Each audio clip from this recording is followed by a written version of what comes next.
Have you ever found yourself waking up in the middle of the night, heart racing, or feeling that familiar ache in your muscles when you get out of bed? Maybe you catch yourself forgetting a name or feeling a little more isolated than before. These quiet moments can make us wonder if this is just what happens when you get older. But what if it's not simply age holding you back? What if there's more to the story, something we often overlook? It's easy to dismiss these feelings as just part of growing old, but they might be signs that we need to rethink how we approach being alone and caring for ourselves. In today's video, I'm going to share 4 simple tips that can help you not just cope with solitude, but truly enjoy and even love your own company, starting right now, no matter your age. Let's explore this journey together. If you are not subscribed, subscribe and activate the notification bell so you don't miss any videos. If you like the topic of this video, please comment 1. If you don't, please comment 0 to let me know how I can improve and make better videos for you. Now, let's begin. Tip 1. Reframe what being alone means: freedom or loneliness. It's a feeling that creeps in quietly, sometimes in the late afternoon when the house is too still, or on Sunday mornings when the family phone calls end and you're left sipping your coffee in the quiet sunlight. Many older adults know this feeling intimately. Maybe you found yourself walking from room to room, noticing how the walls seem to echo a little more than they used to, or realizing the television is on mostly for the comfort of another voice in the house. For years, you may have believed that feeling lonely was just another part of aging, one of those unavoidable changes, like wrinkles or gray hair. After all, the world tells us, that's just how it is when you get older. Everyone feels a little lonely. But what if that familiar belief is only telling part of the story? What if being alone doesn't have to mean being lonely at all? What if, instead of a sentence, it could be a source of strength, a chance to rediscover yourself, to make choices just for you, and to fill your days with meaning you choose for yourself? Could it be that our ideas about solitude, handed down over the years, are quietly holding us back from a chapter of life that could be more vibrant, peaceful, and truly our own than we ever imagined? Let's step back for a moment and look at what being alone really means. It's easy to equate solitude with sadness, especially in a culture that values busyness and togetherness. From the time we were children, we learned that having a house full of people, invitations on the calendar, and constant conversation was a sign of a life well lived. And yet, life has its seasons. Children grow up and move out, partners and friends may pass on, and suddenly, the noise fades. At first, the quiet can be unsettling. There's a longing for what was. But often, we overlook what can be. Science has started to reveal the hidden benefits of spending time alone, what psychologists call intentional solitude. Far from being a punishment, solitude can be a powerful force for emotional health. Studies have shown that older adults who spend time alone in purposeful, enjoyable ways, reading, gardening, creating art, or simply reflecting, tend to report higher levels of happiness and lower rates of depression.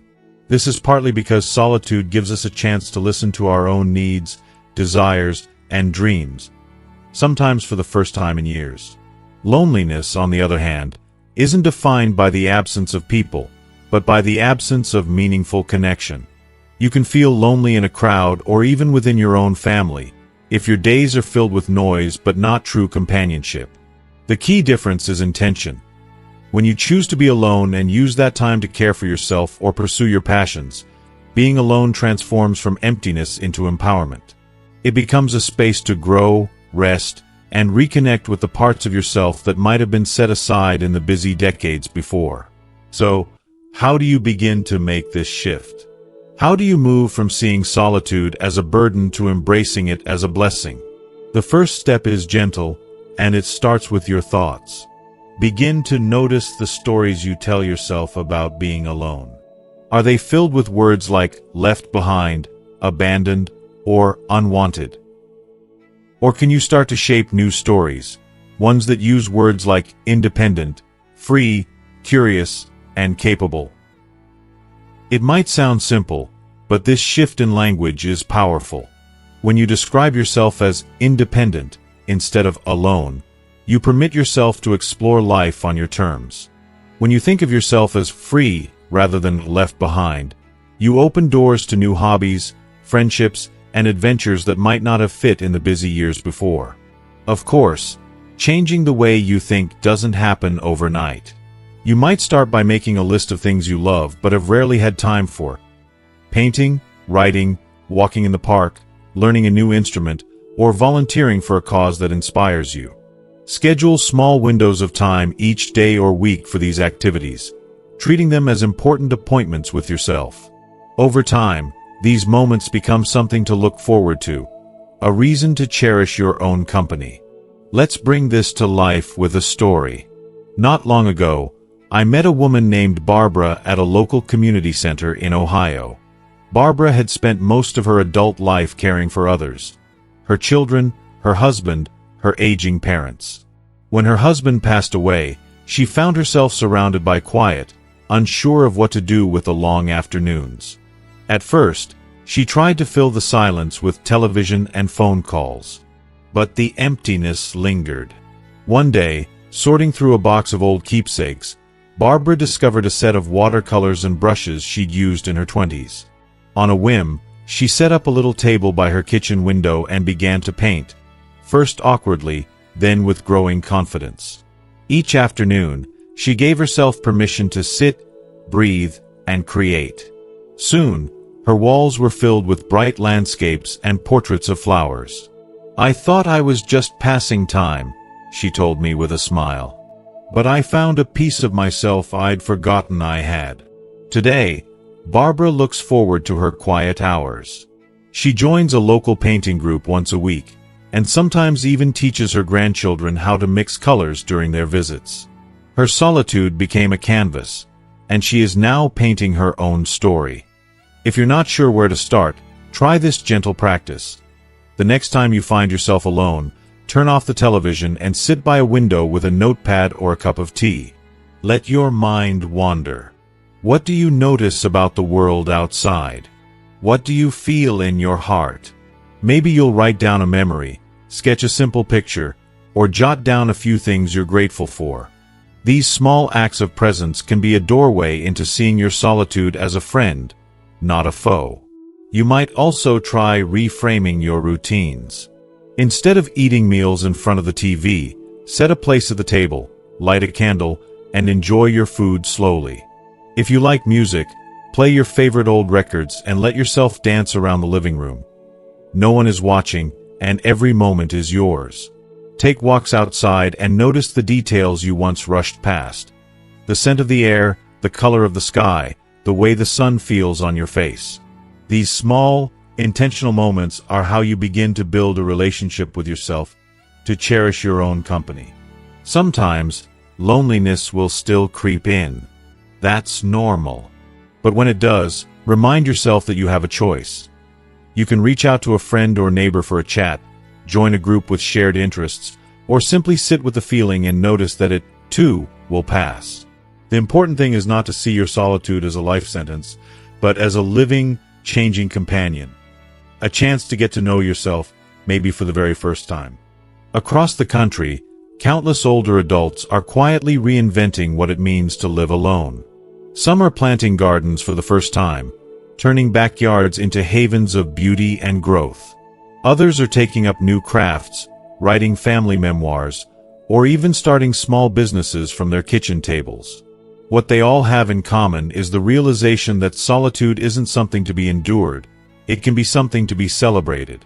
You might be surprised at how many opportunities open up once you start seeing being alone as a gift. Local libraries often offer free classes for seniors. From digital photography to cooking, book clubs to Tai Chi community centers welcome volunteers.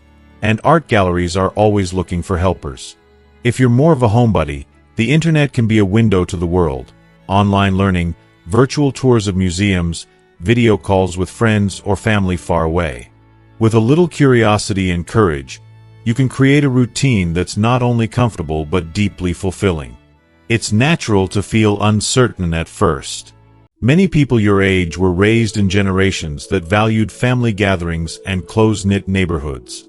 The idea of doing things alone can feel strange, even a little rebellious. But remember, this is your time. After decades of taking care of others, building careers, or simply moving through life's busyness, you finally have space to listen to your voice. What is it saying? What dreams have been waiting quietly in the corners of your heart? As you practice embracing solitude, you may notice unexpected blessings. Your stress might lessen, your sleep improve, and your confidence grow. You might feel more at ease with your own company, content to move through your days at a pace that feels just right. Best of all, you may find a renewed sense of purpose, a feeling that life, even in its quietest moments, still has much to offer. If you find yourself struggling with negative thoughts or overwhelming sadness, don't hesitate to reach out for support. There's no shame in seeking help from a trusted friend, a counselor, or a support group. Sometimes, the path to loving solitude begins with sharing your experience and realizing you're not truly alone in your journey. So, next time you find yourself in a quiet room, remember, being alone isn't the end of your story. It can be the beginning of a beautiful new chapter, one where you are the author, the artist, and the explorer of your own life. You have the freedom to choose, to grow, and to celebrate every small victory along the way. As Barbara discovered, solitude is not an empty room. It's a blank canvas. What will you create? The choice is yours, and the possibilities are endless. So permit yourself to see being alone not as loneliness, but as liberation. Cherish this time. You've earned it. If you are still watching this video and find these lessons useful, please comment 1 below to let me know that you are still here with me. And always remember, you're never too old to start again, to find joy in your own company, and to live these years fully on your terms. Solitude, when embraced, can become your greatest ally, helping you to discover the strength, peace, and happiness that's been inside you all along. Tip 2. Build self-care habits, loving yourself deeply. There's a moment in many people's lives, often in the quieter years after 60, when the house settles into stillness and the old routines shift. The children are busy with lives of their own, friends may have moved or passed on, and the rhythms of a bustling household are replaced by a gentler, more solitary pace. In these moments, it's easy for self-care to slide to the bottom of the priority list. After all, for decades, your days may have revolved around caring for everyone else. Spouses, children, neighbors, parents, even pets. For many older adults, especially in America's culture of giving, nurturing others feels almost second nature. But when life slows down, when the phone rings less often and the calendar is no longer packed, many find themselves asking, "What now?" And more quietly, "Do I even know how to care for myself?" It's a question that often goes unspoken, as if loving yourself deeply is somehow selfish or frivolous. But is it? Is self-care a luxury for the young or a necessary act of kindness at every age? What if, in truth, learning to care for yourself is the wisest and most loving thing you can do? Not just for your happiness, but for the people who love you too. Science tells us that self-care isn't just a buzzword or a passing trend. It's a foundation for good health, longevity, and emotional well-being, especially in older adulthood. When you take time to nurture your own body, mind, and spirit, you send a quiet but powerful message to yourself: I matter. That message doesn't just boost your mood. Research shows that consistent self-care habits lower blood pressure, reduce the risk of depression, improve sleep, and even strengthen the immune system. Simple acts, like eating a balanced meal, taking a gentle walk, or practicing gratitude, have real, measurable impacts on both your physical and mental health.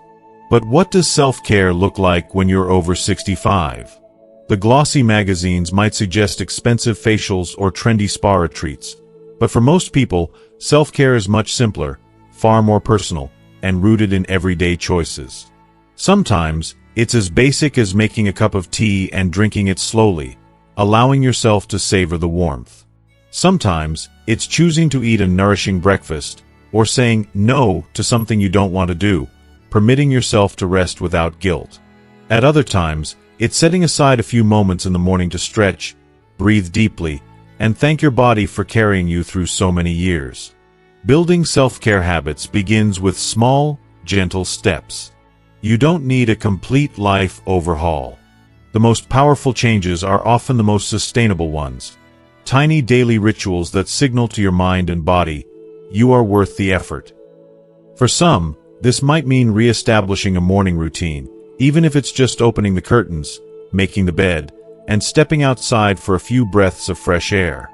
For others, it could be as simple as taking a daily walk, listening to favorite music, or keeping a gratitude journal. These are not grand gestures, but they are acts of self-love that accumulate over time, shaping your days and, eventually, your sense of self. Let's pause here for a real story, one that brings these ideas to life. I once knew a man named Harold, a retired school principal from Michigan. Harold was the kind of person who'd never missed a day of work in 30 years and, after retiring, poured his energy into volunteering, helping his church, and looking after his grandchildren. But as the years rolled by, his schedule slowly emptied. The kids moved away, the church needed less help, and suddenly, Harold found himself home alone most days, feeling invisible and, at times, unneeded. At first, he filled the hours with television and old newspapers. Meals became quick, sometimes skipped altogether. But Harold noticed his mood slipping and his body growing stiff. It was his doctor who finally said, "Harold, you need to take care of yourself. Not for anyone else, but for you." It was advice Harold had given to countless students, but it felt different now. So he started small. Each morning, before anything else, Harold made his bed and put on real clothes, even if he wasn't going anywhere. He cooked himself breakfast, sitting at the table, no distractions. He decided to walk around the block each day, rain or shine, and greet his neighbors, even if it was just a wave. Over time, these small rituals added up. Harold found he had more energy, slept better, and felt lighter, somehow. The simple act of caring for himself became a quiet anchor, grounding him in the present and reminding him that he was still very much alive. For you, self-care may look entirely different, and that's the beauty of it. The key is not what you do, but how you do it. With attention, with kindness, and with the understanding that your well-being matters just as much now as it ever did. Self-care doesn't erase the aches or the sorrows of aging, but it softens them, making room for small joys, for dignity, and for peace. You might begin by reflecting on what makes you feel good, inside and out. Is it a warm bath, a favorite meal, the company of a beloved pet? Is it the comfort of an old song or the thrill of learning something new, even if it's just a crossword puzzle or a recipe? Notice these little sparks, and let them guide you. Permit yourself to create space for them, even if it's just a few minutes a day. Don't underestimate the power of caring for your body. Moving each day, in whatever way feels comfortable. Whether it's a walk, a bit of gentle stretching, or time spent gardening, keeps muscles strong and spirits high. Eating nourishing foods, drinking enough water, and making sleep a priority are not luxuries. They are acts of devotion to the only body you'll ever have. And when the body is cared for, the mind follows. The world feels a little brighter, the burdens lighter. Equally important is caring for your emotional and spiritual health. Loneliness and sadness can creep in quietly, especially in later years. One antidote is connection. Reaching out to a friend, joining a community group, or volunteering for a cause you care about. But sometimes, the connection you need most is with yourself. This is where practices like mindfulness or meditation come in. Simple exercises that anchor you in the present, helping you notice your thoughts without judgment and let them pass by like clouds. Even 5 minutes of quiet breathing can make a difference. Sometimes self-care means setting boundaries. Maybe it's saying no to obligations that leave you drained, or letting go of relationships that bring more pain than joy. Maybe it's choosing rest over busy work, or allowing yourself to grieve losses without rushing to move on. It can be difficult, especially for those who've spent their whole lives taking care of others. But every boundary you set is a way of telling yourself, my peace matters, too. Of course, not every day will be perfect. Some days, self-care will look like getting out of bed and making it to the kitchen for coffee. Other days, it might be more ambitious, a trip to the farmer's market, a call to a distant friend, a project you've put off for years. Whatever it is, let it be enough. Celebrate your small victories, and forgive yourself for the hard days. The truth is, self-care is not a selfish act. It is a radical one, especially in a world that often tells older adults to fade quietly into the background. By caring for yourself, you show others, especially younger generations, that life is worth cherishing at every age, and that joy, growth, and purpose do not end at retirement. And here's the most important part. When you care for yourself, you become more able to care for others. Your energy, your warmth, your wisdom, it all radiates outward, touching those around you. You may find that your relationships grow deeper, your days feel richer, and your sense of hope returns. If you ever doubt the power of self-care, think of Harold, whose simple morning routine anchored him in the storms of loneliness and change. Or perhaps remember a time when a small act of kindness toward yourself lifted your spirits. These are not trivial moments. They are the building blocks of a life lived well, right to the very end. So, as you look to tomorrow, ask yourself, what is one small thing I can do for myself today? How can I show myself the same kindness I have shown so freely to others? Maybe it's eating a healthy lunch, taking a nap, calling a friend, or spending time in nature. Whatever it is, do it with intention. Do it with love. And if you find the old doubts returning, if you ever wonder, am I worth this effort? Remember, your life has been a gift to so many. You deserve, perhaps more than ever, to give some of that love back to yourself. After all, you are still here, still growing, still shining in your way. Let your self-care be your way of saying, I am here, I am alive, and I matter. Make space for joy, for peace, for rest. Permit yourself to be both the caretaker and the one cared for. In doing so, you will find that loving yourself deeply isn't just possible. It's essential. And it is, truly, one of the most beautiful acts of a life well lived. Tip 3. Maintain social connections. Quality over quantity. There's a certain kind of silence that's different from the peaceful quiet of a morning alone with your coffee. It's the silence that settles in after you hang up the phone, or when you realize it's been a week since you've seen a familiar face. For many older Americans, this silence is as much a part of daily life as arthritis or reading glasses, but it isn't spoken of as often. Perhaps it sneaks in gradually, as friends move away, family members get caught up in their busy routines, or neighbors change and no longer stop to chat by the mailbox. Before long, what used to be a full social calendar becomes a list of names you mostly wave to in passing, if at all. It's easy to accept this as a normal part of aging, to shrug it off as just how things go after retirement or after your children have moved across the country. Some days, the television might feel like your most regular companion. Its voice is a steady background in the empty rooms. You might even convince yourself that you're better off alone. After all, socializing can feel exhausting, especially when energy wanes or health makes it harder to get out. But is this the only way? Is it inevitable that our worlds grow smaller as the years go by, or could there be a different path? One where connection remains, but in a form that's richer, warmer, and more meaningful than ever before? Let's take a closer look at what connection means, especially as we grow older. In youth, we're often surrounded by people. Classmates, colleagues, parents at the playground, neighbors at block parties. The measure of a good life can seem to be the number of friends in your address book, the size of your Thanksgiving table, or the crowd at your birthday party. But as the years pass, those numbers may dwindle, sometimes through loss, sometimes simply through the natural shifting of life. Yet research, and real experience, shows that the secret to happiness in our later years isn't how many people you know, but how deeply you know them. If you are still watching this video and find these lessons useful, please comment 2 below to let me know that you are still here with me. Modern science tells us that meaningful social connections are as important to health as exercise or eating well. Harvard's famous study of adult development, which followed people for over 80 years, found that good relationships are the single greatest predictor of happiness and longevity.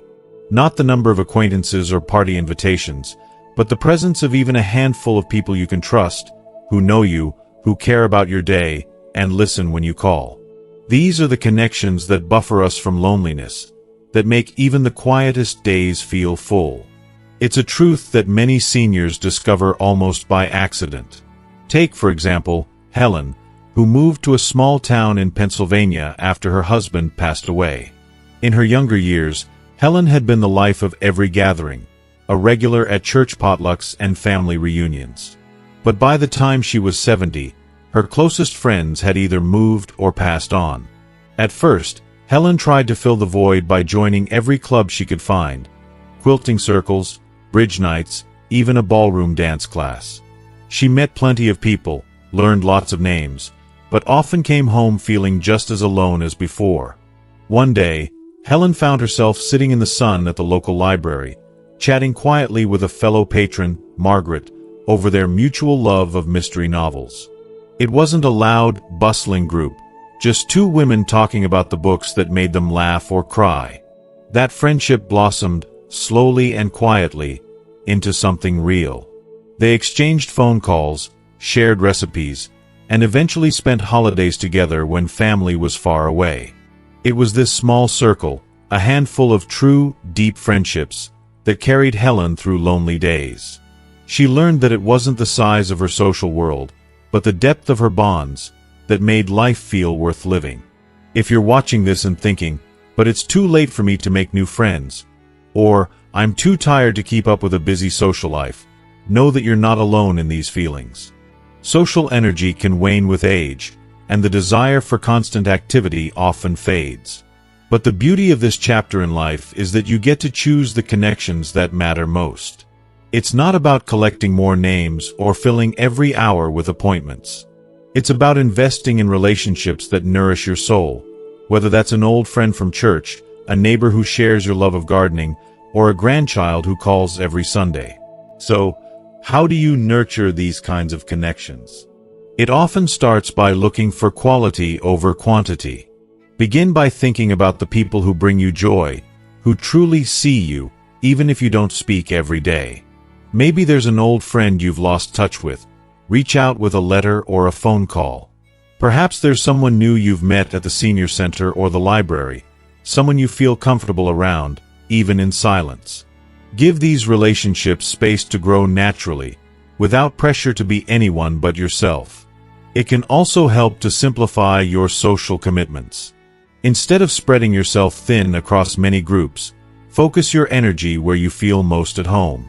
For some, this might mean joining a small book club, a gardening group, or a weekly lunch with neighbors.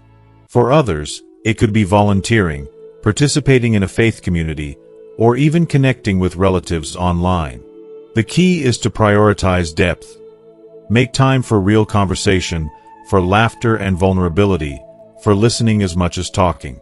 Science backs up these choices.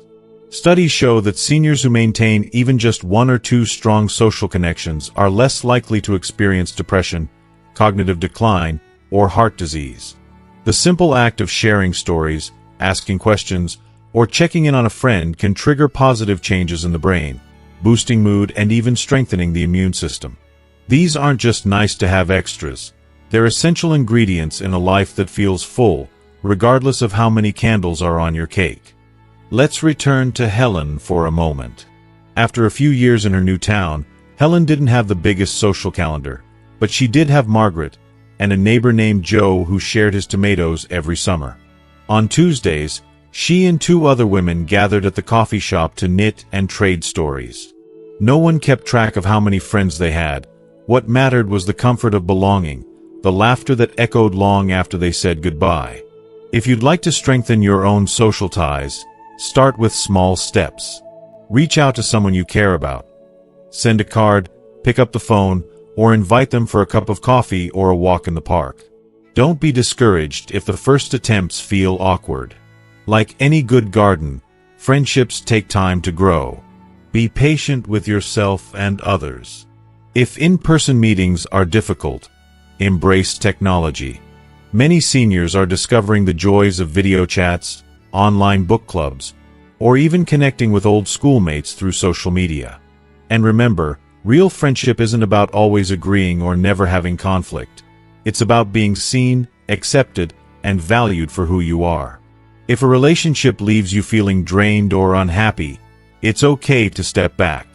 Focus instead on the people who lift your spirits, who listen, and who remind you of your worth. Sometimes, the deepest connections come from unexpected places. Maybe you find companionship in a pet, or through volunteering with children, or by sharing your life wisdom in a mentoring program. All of these are forms of connection that enrich both your life and the lives of others. The form doesn't matter as much as the feeling. Do you feel known, respected, and appreciated? Loneliness may still visit from time to time. That's natural, especially after loss or change. But loneliness doesn't have to be a permanent companion. By prioritizing quality relationships, even just one or two, you can fill your days with meaning and warmth. As one wise person said, friendship isn't about whom you've known the longest, it's about who walked into your life and said, "I'm here for you," and proved it. If you ever feel hesitant to reach out, remember that others are waiting for connection, too. You are never too old to make a new friend, to share your story, or to find someone who values you just as you are. Every smile, every phone call, every shared cup of coffee has the power to brighten your life and someone else's. In the end, the number of names in your address book matters far less than the memories you make and the hearts you touch. Whether you gather with a few loved ones or just one true friend, you have everything you need for a life rich with connection. So permit yourself to let go of the pressure to keep up or to compare your social life to anyone else's. Focus on the people who matter most and allow those bonds to deepen with time. Make space for laughter, for honest conversation, for the simple pleasure of being together. And on those quieter days, when silence settles in, remember that even the smallest connection, a kind word to a neighbor, a thank you to a store clerk, a note sent to a distant cousin, can create a ripple of warmth that stretches further than you realize. You deserve connection, not just in quantity, but in quality. Whether you're sharing your story, listening to another's, or simply sitting quietly with someone who understands, you are participating in the oldest, most comforting tradition of all, human companionship. So here's your gentle encouragement. Reach out, stay open, and let the bonds you create in these years become the golden threads that warm your heart and make each day feel a little less alone. It's never too late to connect, and never too late to let yourself be cherished, just as you are. Tip 4. Explore new hobbies and passions. Discover yourself through new experiences. There comes a time, often after retirement or when the noise of a busy home has faded, when the days feel longer and the old routines start to feel a little too familiar. Many older adults, maybe even you, have woken up and wondered what to do with all this extra time. The children have grown, careers have slowed, and the calendar that once brimmed with appointments and obligations suddenly has blank spaces. For some, this freedom feels like a breath of fresh air. For others, it brings an unexpected question: now what? It's easy to fall into the habit of doing the same things every day, passing time in front of the TV or reading the same magazines out of routine rather than true interest. You might tell yourself, "I'm too old to start something new," or "that's for younger folks, not me." And yet, deep inside, there may be a gentle yearning, a curiosity, a wish, a spark waiting for permission to come alive. But what if this stage of life, with its slower mornings and quieter afternoons, is the perfect time to explore new hobbies and passions? What if, instead of being the end of adventure, these years are the doorway to self-discovery? An invitation to try things you never had time for, to learn, to create, to play again. Many people think discovering new interests is only for the young. You can't teach an old dog new tricks, they say. But is that true? What if your later years are the best time to explore, precisely because you have the wisdom, patience, and freedom that come only with age? What if stepping outside your comfort zone is not just possible, but essential for happiness, health, and purpose? Science has an answer for that question, and it's a hopeful one. Numerous studies show that learning new skills and engaging in mentally stimulating activities actually strengthen your brain and can help slow cognitive decline. Taking up a new hobby, whether it's painting, gardening, music, or learning a language, keeps your mind sharp, improves mood, and adds a sense of excitement to your days. The brain, it turns out, loves novelty at any age. It thrives when challenged, when asked to form new connections, when it experiences the world with fresh eyes. But the benefits aren't just mental. Pursuing passions can boost your physical health, too. Seniors who stay mentally and socially engaged tend to be more active, have better balance, and report a greater sense of well-being. Yet, it's not always easy to try something unfamiliar, especially if you've lived a certain way for decades. The voice of doubt can be loud. I'll look silly. I'm not talented. It's too late to start. But here's a gentle truth. Every master painter was once a beginner. Every gardener planted their first seed at some point, and every musician played their first off-key note. What matters isn't where you start, but that you start at all. So, how can you begin to open yourself to new experiences? The first step is the simplest. Get curious. Take a moment to notice what catches your eye or stirs your heart. Have you always admired beautiful quilts? Do you tap your feet when you hear jazz? Did you once love to write stories, or wonder what it would be like to grow your vegetables? Make a list, big or small, of things that spark your interest, even if they seem far-fetched. Permit yourself to dream a little, to imagine, to play.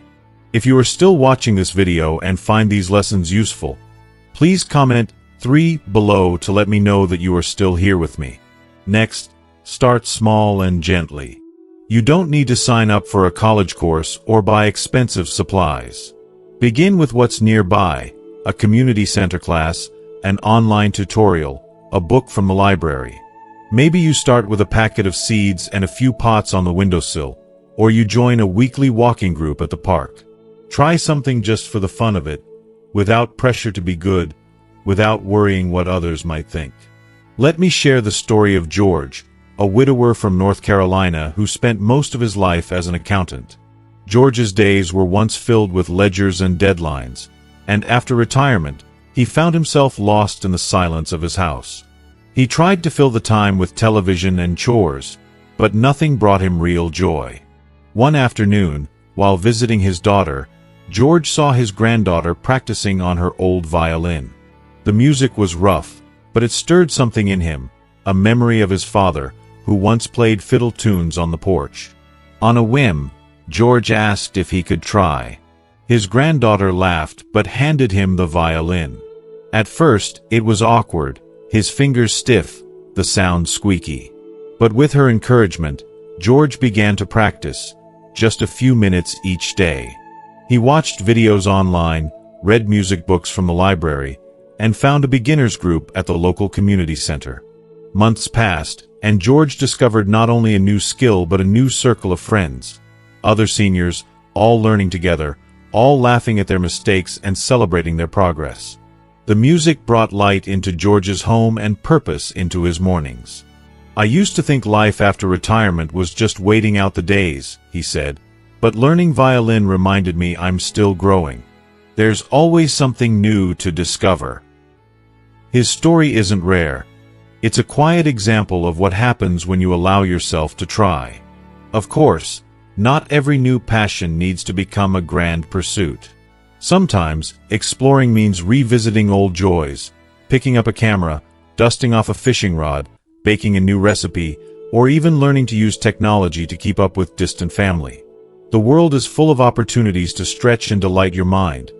Adult education classes, YouTube tutorials, painting circles, bird-watching groups, local theater auditions, memoir writing workshops, even senior travel clubs. Some people find satisfaction in volunteering, discovering the joy of giving back, and connecting with younger generations. If you feel a little intimidated or shy, remember you're not alone. It's natural to be nervous the first time you walk into a new group or try a new skill. But you may be surprised at how welcoming most people are, especially in communities designed for older adults. You'll find you're surrounded by others who feel just as uncertain, just as eager for connection and discovery. Together, you'll share laughter at your mistakes, pride in your progress, and stories that make every gathering a little richer. There's another secret to trying new things in your golden years. It's the best antidote to loneliness. When you're absorbed in learning or creating, time passes quickly, and you may find yourself thinking less about what's missing and more about what's possible. New experiences can bring new friends into your life, kindred spirits who share your enthusiasm, your humor, or your wonder. Even if you try something and don't love it, you've learned, you've grown, and you've proven to yourself that age is no barrier to adventure. And perhaps the greatest gift is what you learn about yourself along the way. Hobbies and passions are more than just ways to pass the time. They're windows into your spirit. They reveal strengths you never knew you had. Patience, creativity, resilience. They let you express your story in new ways and leave a legacy for your children and grandchildren. You become not just an observer of life, but a participant, engaged and alive. If you're not sure where to begin, here's a simple exercise. For 1 week, try something new each day, no matter how small. Take a different route on your daily walk. Listen to a style of music you've never heard before. Try cooking a dish from another country. Call a friend and ask about their hobbies. Visit a museum or attend a public lecture. Each experience, however modest, is a door opening to possibility. When doubts or hesitations arise, remind yourself, you've already conquered so much in your life. You've learned, adapted, survived, and thrived through changes large and small. Starting a new hobby is just another way of embracing that same spirit of growth. Allow yourself to be a beginner, to make mistakes, to laugh at yourself. Every step forward is a triumph, and every day you try something new is a celebration of your vitality. As you explore, celebrate the process, not just the outcome. You don't need to become a concert pianist or write a best-selling novel. If you find joy in the learning itself, you've already succeeded. Share your discoveries with friends or family. Send them a photo of your first painting, invite them to your garden, play them a simple tune, or tell them about a book you loved. You'll inspire others, perhaps even the younger people in your life, to stay curious and open at every age. Above all, know that you are never too old for new adventures. These years are a rare gift, an open field waiting to be explored. With each new experience, you write another chapter in your life story, one filled with color, laughter, and growth. So the next time you find yourself staring at a quiet afternoon or a calendar with empty squares, remember, the world is still full of things to try, places to go, passions to pursue. All it takes is a little courage, a spark of curiosity, and the willingness to take that first step. Let yourself be surprised by what you can do. Find joy in being a beginner. And as you explore new hobbies and passions, may you discover not only new skills, but new parts of yourself, gifts waiting patiently for their time to shine. Your journey isn't over. In so many ways, it's just beginning. You have earned the right to play, to dream, to discover. So go ahead. Try something new and see where it leads. The possibilities are as endless as your courage to begin. As we come to the end of this journey together, I hope you can feel the gentle truth behind each of these 4 tips. Being alone isn't something to fear or avoid. It's an opportunity to embrace yourself more deeply than ever before. We've explored how simply reframing what it means to be alone can open the door to freedom and self-discovery. We've talked about the quiet strength in caring for your well-being, not as an afterthought, but as a daily act of self-love. You've heard how real connection comes not from the number of friends you have, but from the quality of the relationships you nurture, even if it's just one or two special people who truly see you. And we've walked through the joy of exploring new hobbies and passions, reminding ourselves that it's never too late to start something new and delight in the journey of learning. Remember, this chapter of life is not about settling into silence or shrinking away from the world. It's a time to flourish on your terms, to honor your story, and to fill each day with purpose, connection, and joy. Even the smallest steps, a morning walk, a handwritten letter, a moment of laughter, a new hobby, can light up your days and fill your heart. So I invite you to reflect, which tip resonated with you the most? What is one thing you'll try this week to bring more joy and meaning to your alone time? Please share your thoughts in the comments below. If this video touched your heart, don't forget to like, share, and subscribe for more uplifting content made just for you. Thank you for spending this time with me. May your days ahead be filled with light, love, and endless possibilities.